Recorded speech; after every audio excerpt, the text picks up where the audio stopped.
Hey,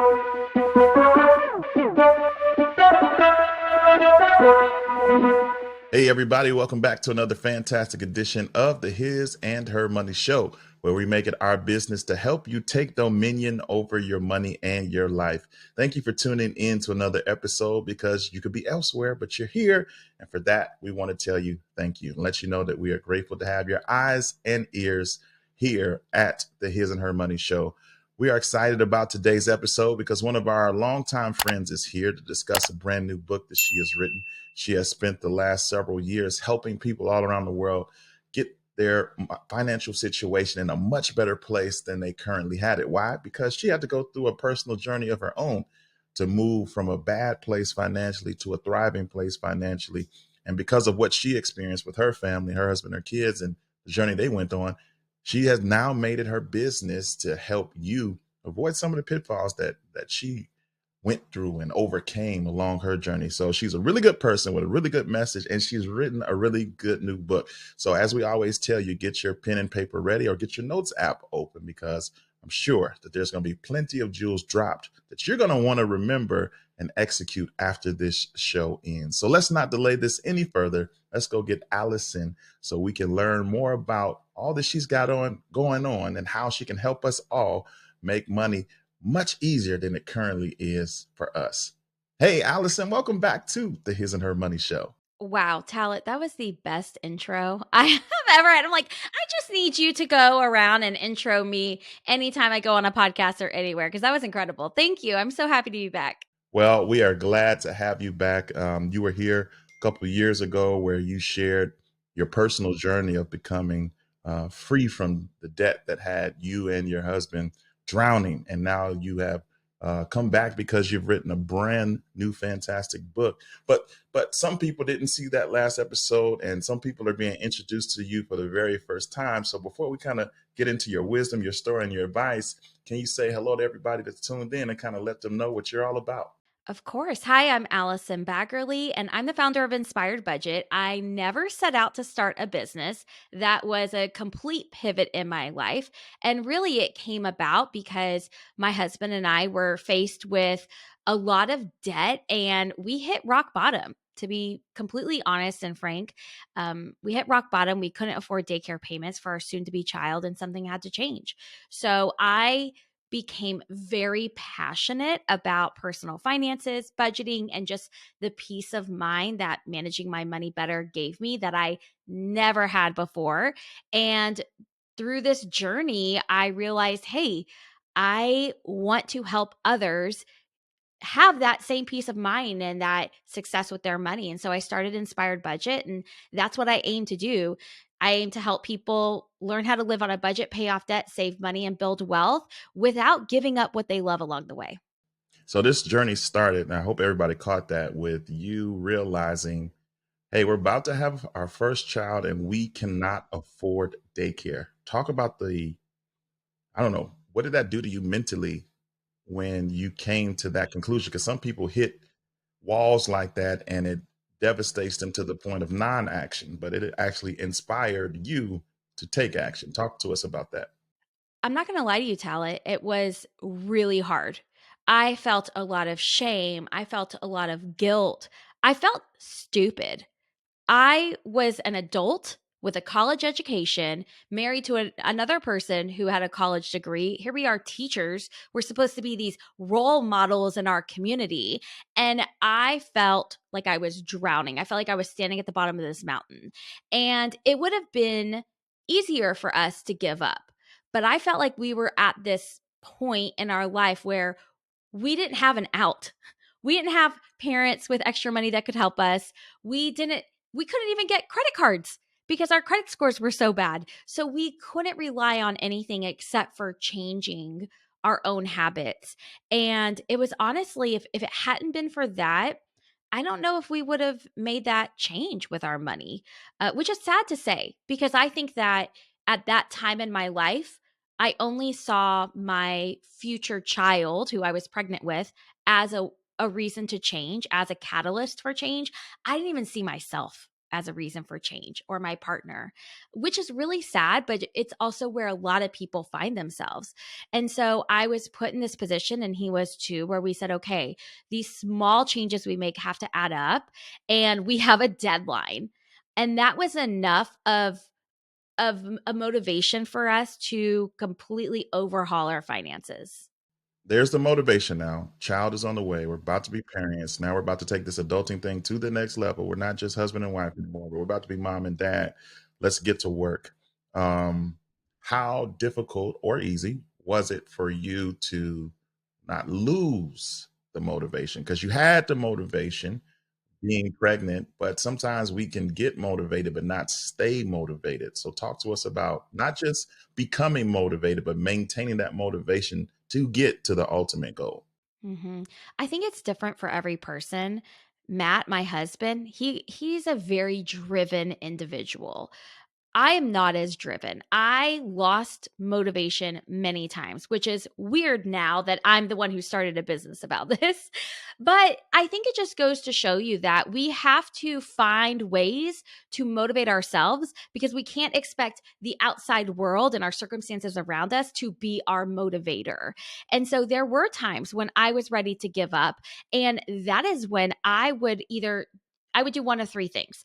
I would, number one, turn to my partner and say, look, I need you to verbally remind me why we're doing this, because I'm forgetting the purpose behind this, because it was a very long journey. So I would turn to him as an accountability partner in this journey for support and wisdom and just the reminder. Second, I would turn to content. I would listen to podcasts. I would read. I would go online. This is before they had a lot of podcasts, but I would listen to Farnoosh Torabi's podcast. I would go online and I would just Google debt-free stories, because I needed to consume something that was motivating me, because I could not produce that myself. And then the third thing is, that's when I would actually go and track my progress.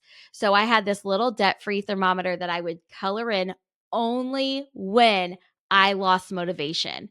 And that was this visual reminder of, hey, you're actually making progress, even though day to day it doesn't feel like it. Month to month and year to year, you're doing something, and you are moving mountains very slowly, but you're moving them. And those are the three things that I would do when I was motivated. So I would turn to outside support. I would I would consume content that would help me with my mindset, and then I would do something to be able to see visually how I was making progress. Now, I got a question for you. How would you address the person that's listening? They haven't hit that rock bottom. You hit rock bottom when you did the math and realized I can't afford daycare for my new baby. Some people are maybe not necessarily thriving, but they're not, bills are behind. Um, they can get, go out to eat when they want to, um, go on vacation if they feel like it. Why is it important for everybody to go through the process of learning how to make money easy? Why do we all, no matter where we may be on the spectrum of our personal finance journey, why do we need to make a concerted effort to understand money? I love that you asked this question, because you're right. Not everybody has these big aha moments in their life. And if you don't have a big aha moment, that's okay. That doesn't mean that it's not worth working on your money. And I talk about this in depth in chapter 1 of my book, because sometimes it's just those seemingly annoying moments in our life that can be the reason why we change. Seemingly annoying moments, like you're worried you're going to overdraft. You're having to count down your checking account to the last dollar before you get paid. You question whether you can take that vacation, or you worry you might have to put it on a credit card. All of that is stress put on your mind. All of that adds up to you getting less sleep at night, to you having tension around your money, to you feeling that anxiety. And that's overall, when we work on our money, we can alleviate that.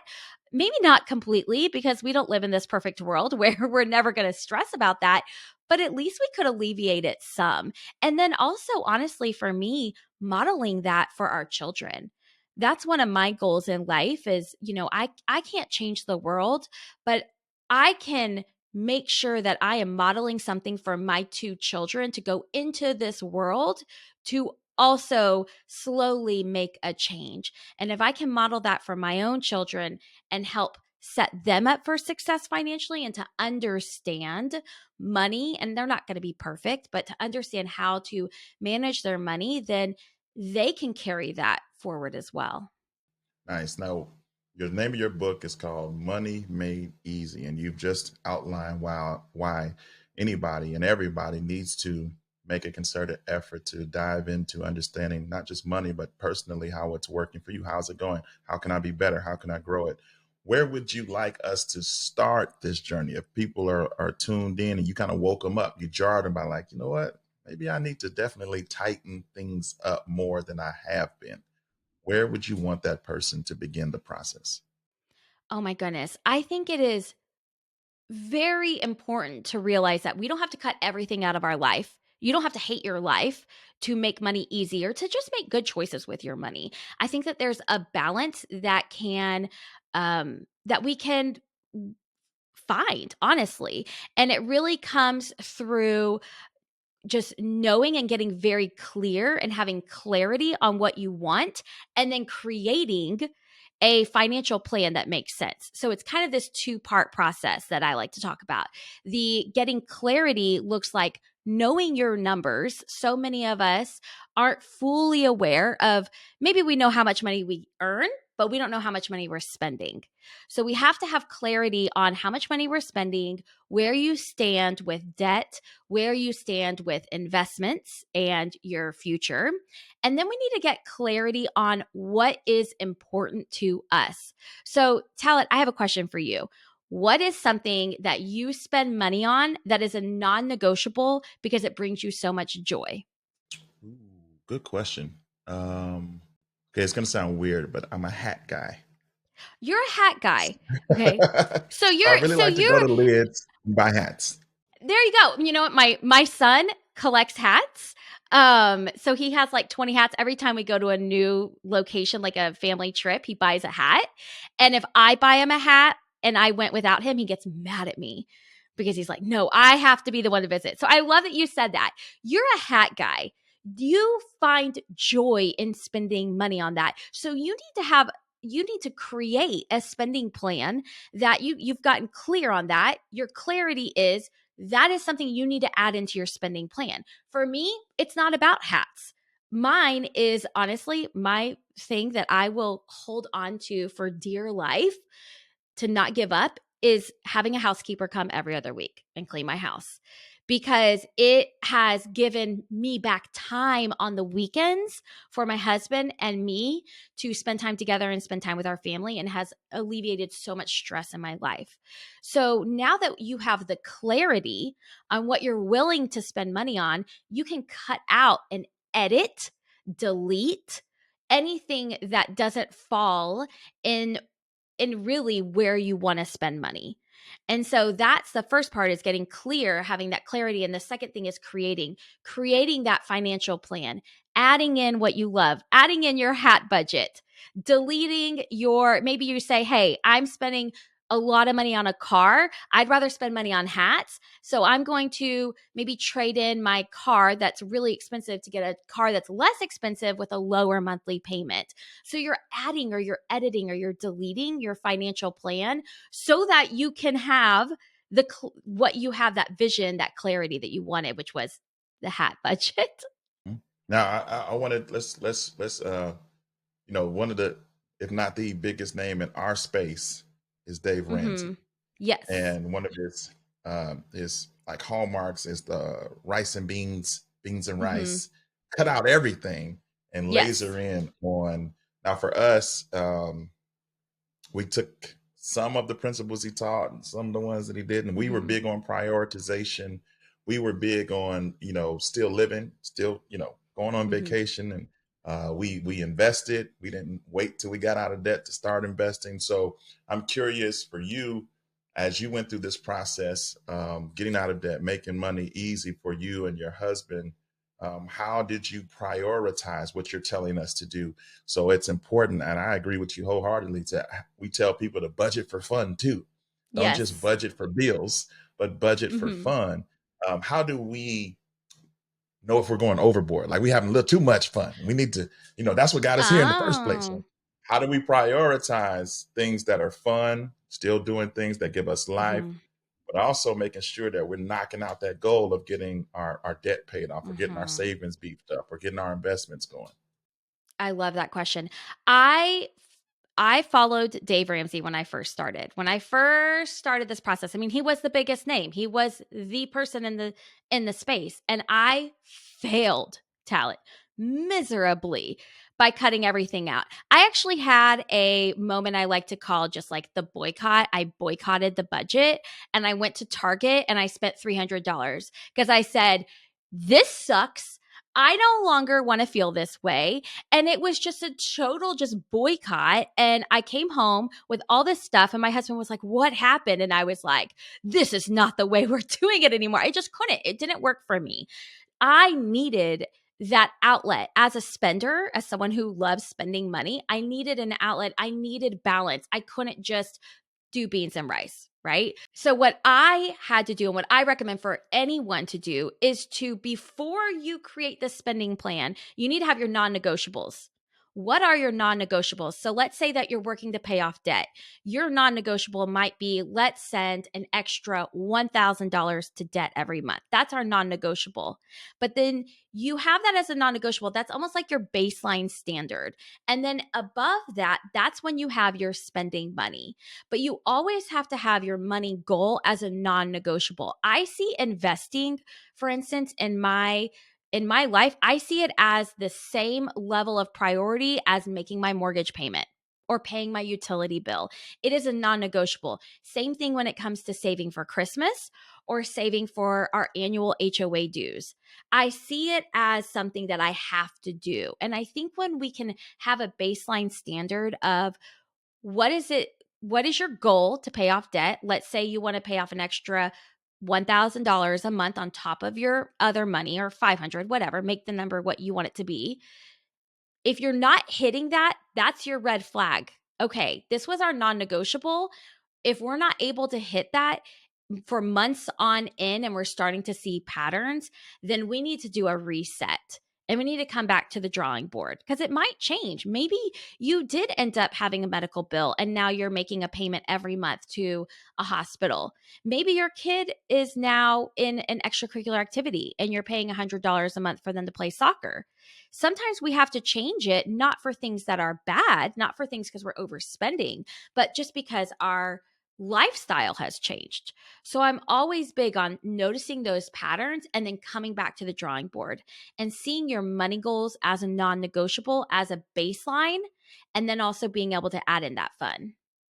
So it's important. Like our mentality has to be one of fluidity. Like it's not a Yeah. Oh my gosh. set it and forget it. I'm gonna make this budget one time, and Mm-hmm. it's just gonna work. It's Oh my gosh. always some giving and some taking going on throughout the journey. Correct.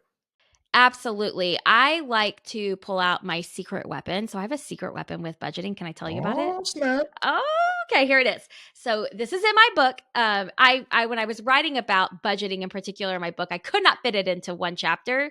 I had to break it up into two chapters because it is just, there's the how to and then there's the mindset behind it.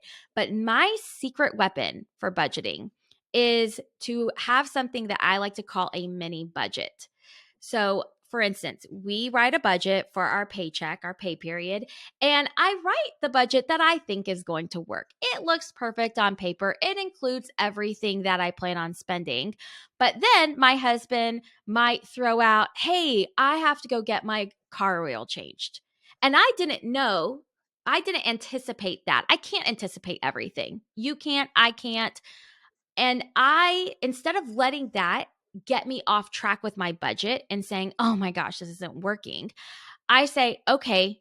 And I write a mini budget. And that looks like opening up the bank app on my phone. I write down how much I have in my checking account at the time. And then I literally will list out, okay, Now that we have this much, what are any bills that are coming out? And how do I need to spend the rest of this money until my next payday? And it's almost like this reset. So that way I'm not just letting go of my control and saying, oh, there's always something that comes up. Budgeting won't work for me, or I'm not good at this because there's always an unexpected expense, or I never have control. And saying, yeah, there's going to be those things. So as soon as that happens, I'm going to write a mini budget.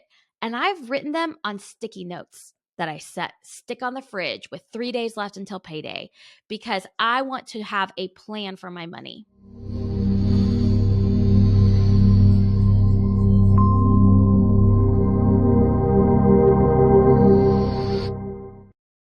Imagine a life where your money isn't strangled by mortgage payments. Imagine what you could do when you don't have to send them money that you work so hard for. Come get simple, powerful, and real solutions to eliminating monthly mortgage payments forever. America's #1 money couple presents Crush My Mortgage. In this exclusive course, you will be equipped with strategies to help you move faster toward the promised land of owning your house free and clear. Learn strategies to help you in the areas of payment acceleration, extra income generation, and wealth creation, all to help you crush your mortgage. Visit crushmymortgage.com and get started today. Join us on the path to power, freedom, and legacy. That's crushmymortgage.com. There it is. I mean, that's the key, I think, is switching, because some people hear the word budget and they automatically get defensive, or they have some negative thoughts, but it's really a plan. You just said it. It's you making a plan for how you are going to spend your money. So as we embark on this journey, maybe we're doing it for the first time, maybe we're re-engaging it. We haven't done it for a while when it comes to creating a spending plan or a budget for our money. What other key components to this journey would you like the audience to take away when it comes to making the attempt for our personal finance journey, for money to be made easy? What are some other key things we're going to have to add to our tool belt to do so? I would say one of them, I mean, so much of it is mindset, right? I would say dealing with the thoughts that come into your mind and realizing that a lot of times when we set a goal with our money, no matter if that goal is to pay off debt or save up for something, we assume that setting the goal will lead to motivation. And once we are motivated, we will see success and make progress. But I have found that to not be true. I have found it to be true for maybe a small part of time, and then we lose that motivation and we stop. Whether it's stopping writing your budget, stopping paying off that credit card and tackling that high interest rate. So instead, I want everyone listening to see motivation differently. I want you to see it as you set your goal, you take action. And when you take action, you see results, which drives motivation. And then you are motivated and you take action. So it's this circular almost process of taking action first, being motivated by your progress, which allows you to take action again. Instead of just waiting for the motivation to hit you, take action and then wait for that motivation to come, because it will. Being that you are married, and a lot of people that are listening to the show are married, how do we like try to cross pollinate this with our spouse? Because sometimes one of us is more motivated than the other. One of us sees that the situation is dire and the other thinks it's no big deal. Talk about the conversations that you and your husband were having back when you were first starting all the way up to present day. How are you keeping each other accountable? How are you keeping each other engaged? How are you staying on the same page? Mhm. It's okay for you to not always be on the same page. Matt and I are very different. He is very much a saver. He's very much a homebody. He doesn't like spending money. And I am the opposite. I want to take all the trips. I want to spend all the money. And I'm not as inclined to save. I'm just a little more risky than he is. And a lot of it comes down to compromise. I mean, with anything in marriage, it comes down to compromise. So, what we would talk about is, let's just say, our emergency fund, for example. I am self employed. He is not. He is a teacher. And I feel like we need more of an emergency fund than he might feel like. So my threshold as the person who's self-employed, I want there to be a higher amount of in our emergency fund. Whereas he doesn't feel as risky because he does have that steady teacher income. Even though it's not a lot of money, it is that steady income. He's like, oh, I believe in you, we're fine. So we compromise by meeting in the middle, and we have to do that a lot when it comes to spending money, how we spend our money, and how we save our money, and how we invest our money. So it's a lot of coming back to the middle and saying, okay, if let's say we used to get a really big tax return. I say really big. We used to get a tax return every year. And he would want to send all of it to debt. And I would want to take a vacation. So we would split it down the middle. We would send half to debt or half to vacation. We would come up with these ways of compromising where we both felt heard. And that's the key is for us to both feel heard, we had to talk. We had to communicate and talk about our money. And so we had weekly dates. I call them dates, where we would just have conversations, these touch points about everything in our life that's more business related, like who's picking up the kids from school? What are we eating for dinner? What activities do we have? What does our checking account balance look like? Is there any spending that we caught us off guard last week? By having those touch points and that communication, it allowed us to then, when we do have to compromise on something, we're already talking about it. So we do both feel heard and seen in those situations. Was it a standing like Wednesday night at 7, or did it move around? Sunday night at 7. It's a Sunday night thing, and here's why it's Sunday night. It's Sunday night at 7 o'clock because we don't ever have things on Sunday nights. You know, we have music lessons one day for the kids and theater for another day. There's always something, it seems like, when you have kids. So we found a night in our week that was pretty much never had something going on, because that way we didn't have to keep rearranging and forgetting to meet. So choose the night that works for you. And we would do it at 7 o'clock right after dinner.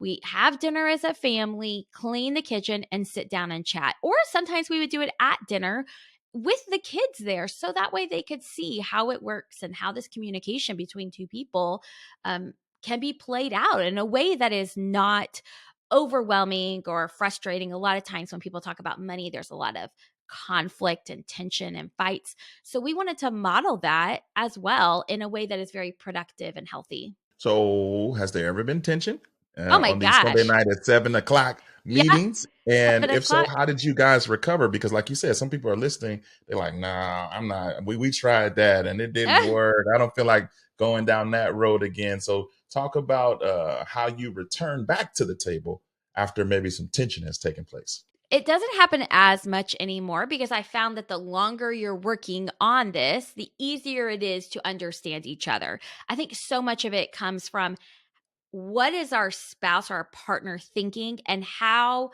do they feel seen and heard and respected, right? That's, I think, a big one, is the respect. At least for men, I know that there are times when I would talk to my husband years ago and he would feel like I was talking down to him about money, or he would feel like he couldn't provide because of some of the things that I said. And a lot of it came down to respect and knowing, like, one thing about being married to someone is you know exactly what can cut them down and make them feel terrible.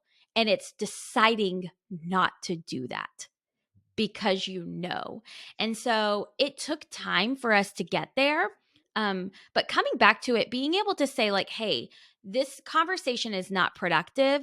Let's pause. And Matt and I both have that, we have that almost like that pact that if a conversation is getting to the point where it's not productive and one of us is saying something that's hurting the other person, or we realize that tensions are high, we pause that conversation and we come back to it at a later time or even day, because it's not going to do either of us good if we just yell and scream and fight with each other about it. So we've had to do that. And sometimes what we'll do is I'll go back and I'll actually spend time thinking through, okay, well, here's my points and how can I get this across in a way that I am really, it's not emotion driven, but it's fact driven. And he'll do the same thing. And I found that that's really helps, taking a break, coming back, and then coming back and saying, like, look, we're on the same team. The goal isn't for you to win or I to win. The goal is for us to compromise and find a way that we can take forward progress. And when you're willing to approach it like that, what is the other spouse even going to say to that? Like Yeah. that's I think the big thing.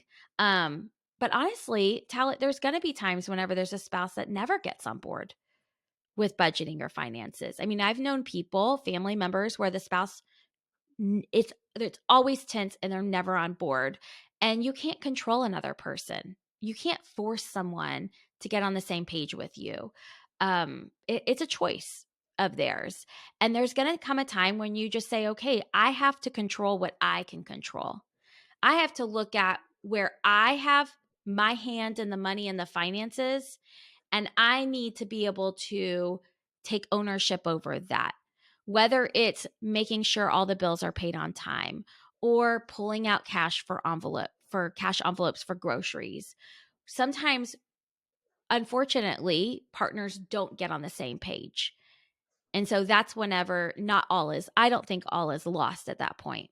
No, you bring up a great point. I mean, so if somebody is like, that's me, you just called it out. I've tried and tried and tried to get him or her on board. It has not worked. You just told me that all hope is not lost, but it sure feels like it. What's your advice to that person? You just perked up their ears and now you got their full attention. My advice is to keep taking one step. All hope is not lost. You might not be able to get them on board with every single thing, but that does not mean that you can't take small forward steps. I've worked with someone once in my membership. Her husband was completely not on board, and she joined, started budgeting, and what she did tell it was she literally just wrote out when the bills were due. And then every time she paid a bill, she would write a little check mark on it, and she hung that on the fridge. And he got to the point where he was interested because he saw action. Sometimes people can be closed off to your ideas and your words, but they can be open to what they're seeing, the action that you're taking. So even by just literally visually showing what you are doing and the progress that you're making, it it can get someone interested and on board. So I would say still write a budget. If you're not writing a budget over their spending, maybe you're writing a budget over your spending. You can still set savings goals. You can still create a debt payoff plan. Post it in a place they will see, because that is also an opportunity for a conversation starter. Very nicely stated. Now, help people kind of light a fire by your story. You told us about how things started, the tough beginning, and even some of the things that you all had to figure out along the way. What has life been like because you went on this journey? Because you decided, I'm going to learn how to get to the point to where I've made the money is now made easy. What's been on the other side for you and your husband because you did the work? It has been incredible.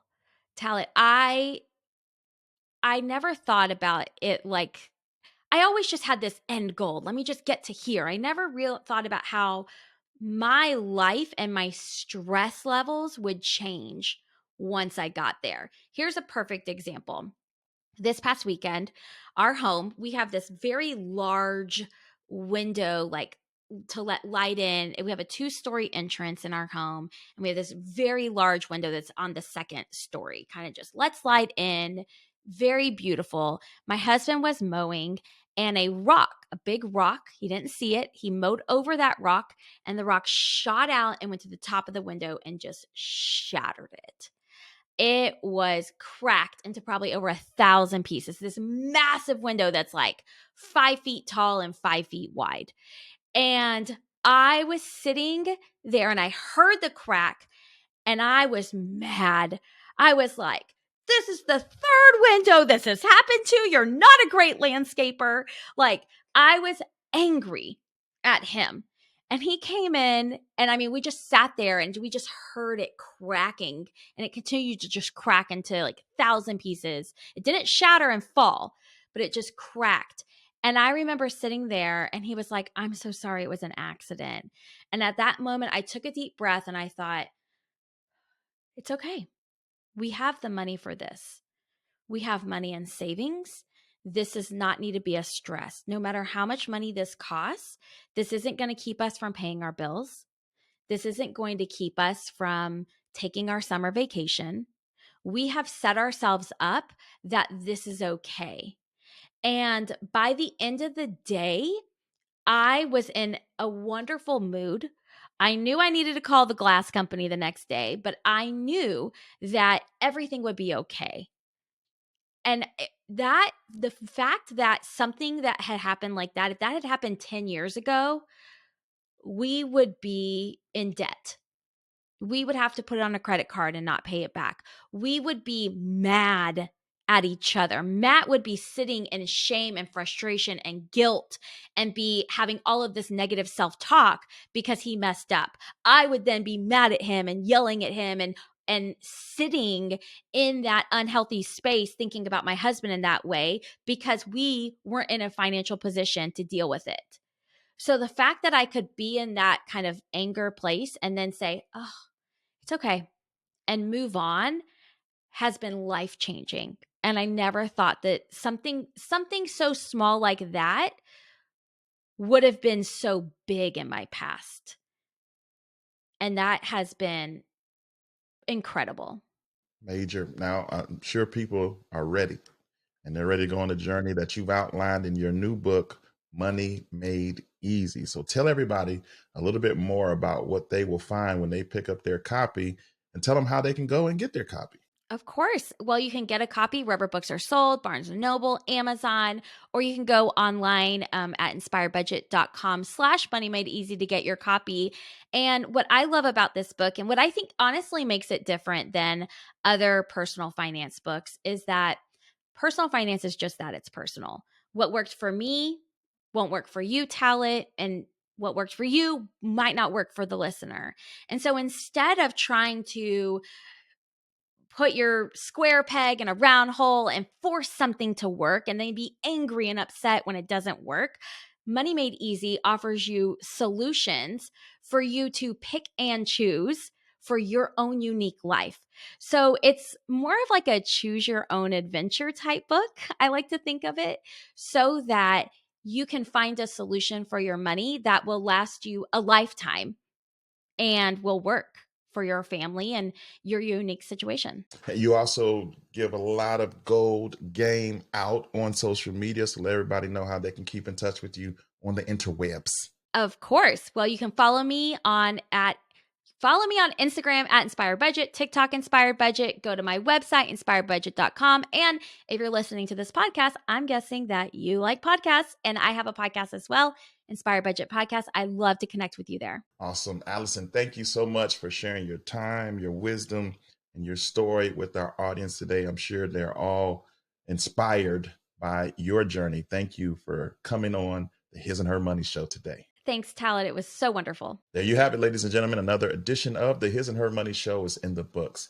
I told you were going to have to take some notes, so hopefully you did, and hopefully you are ready to take action. I highly recommend that you pick up a copy of Allison's new book, Money Made Easy. We have a link to it in the show notes of this episode to make it super simple for you to get started on the path to financial freedom. That's all we got for this time, guys. It's been great. Until next time, peace.